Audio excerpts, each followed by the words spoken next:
I'll start off and say, of course, I'm an American, so I got to go through hell and high water to be able to watch James DeGALE, George Groves fights. Carl Froch, on the other hand, is fought on Showtime, NBC, if I'm correct, and HBO. So his fights are a little easier to watch, you know, as far as being an American. But I can see where people are coming from to a certain extent, because you have a small amount of people that are saying that Carl Froch is ducking James DeGALE. James DeGale's name is not known outside of the UK. James Chunky DeGALE, 19-1 with 13 KOs. The IBF #1 contender for Carl Froch is called a Cobra. Froch's 168-pound IBF Super Middleweight title. Carl Froch has the WBA World, which is the belt under the WBA Super World. Andre Ward is recognized as the WBA champion, but if you don't know, the WBA has 2 belts. So Carl Froch has the IBF, the WBA Super World, and the IBO, and Paul Smith was supposed to have the WBO, but Arthur Abraham has that. And who else? Anthony Durrell has the WBC. So Carl Froch has been wanting big fights. Carl Froch doesn't fancy a fight with Andre Ward. Andre Ward still has problems with his promoter, and his promoter is in the grave. Rest in peace, Dan Goosen. Also, the money is not there. The only reason why Carl Froch would and probably would want to fight Andre Ward is not because of the money, but to try to avenge that loss from earlier in his career. Remember, he only got 2 losses, one to Andre Ward and Mikhail Kessler. The first one to Mikhail Kessler in the Super 6 tournament.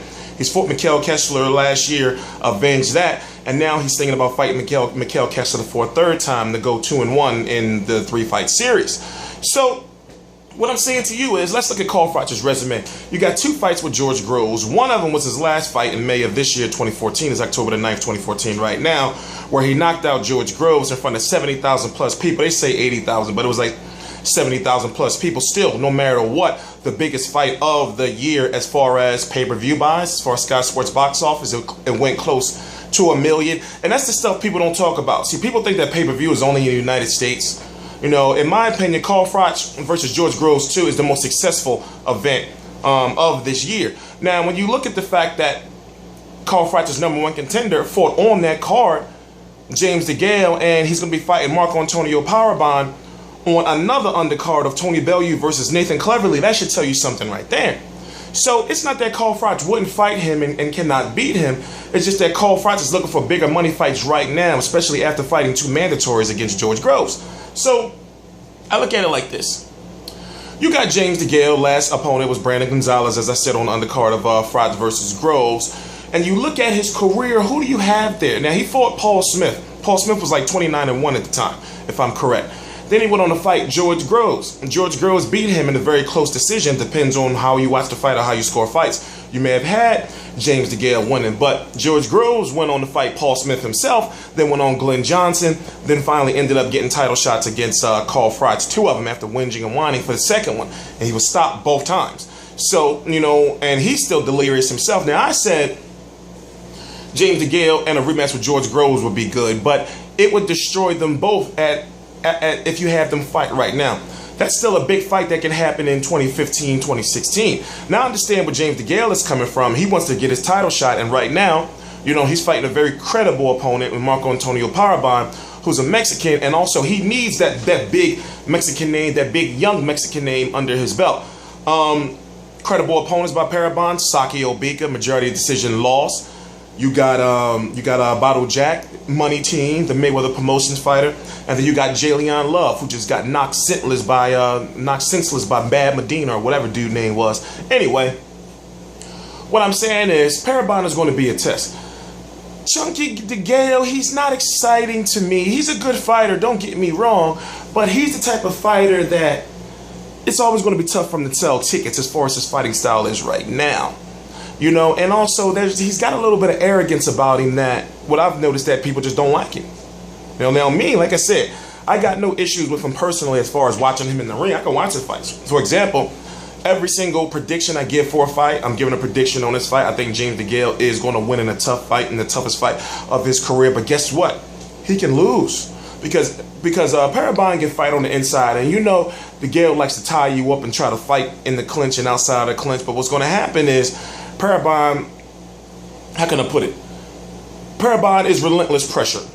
Simple as that. And if you look at his last 3 fights, you know, this is a big step up in competition for James DeGALE. Remember, Periban only has 3 losses. No, wait, he has 2 or 3. I forgot.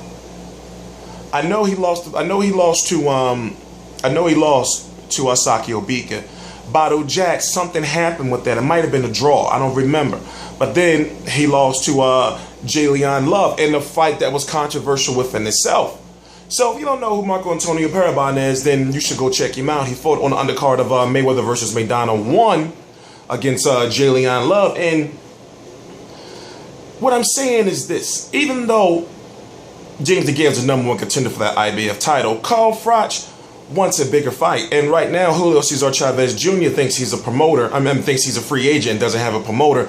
And that would have been a big fight right there. That right there could have maybe been pay-per-view. You know, but Chavez's career right now, Chavez this year had the chance to fight Golovkin and Carl Froch in the same year possibly, both on pay-per-view.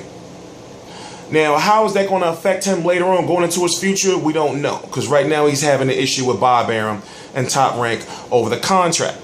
You know, but missing 2 fights like that, you know, moving forward in your career, fans are going to look back at that, especially if your career turns out to be shit moving forward, and say, damn, you could have fought them 2 the same year when they were both hot.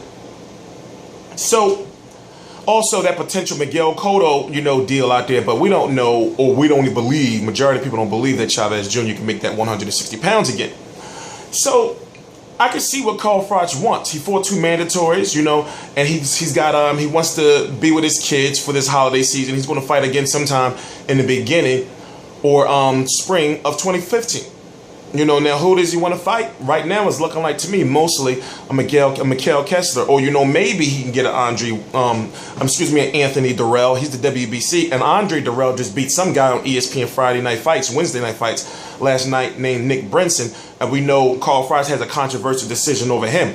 But there's no money in Andre Durrell. Maybe there's some money in Anthony Durrell. But you know, I can sit here all day on T Street Controversy. This is T Street Controversy Live, and I cover boxing. I cover every single episode, HBO 24/7, all access so far. For the people over in the UK who's watching this video, these are the fights that I'm covering. I cover every single Anthony Joshua fight, Tony Bellew, Nathan Cleverly 2, Tyson Fury, Derek Chisora, George Groves, Mikael Kessler, James DeGALE, Scott Quigg, Carl Frampton, Paul Smith. Who else? I got to get Luke Campbell in the rotation, Billy Joe, Eubank Jr., who else? Basically, I'm covering a lot of you fighters, and I'm trying to be the only American that does it. Simple as that. T Street Controversy, please subscribe. T Street Controversy Live.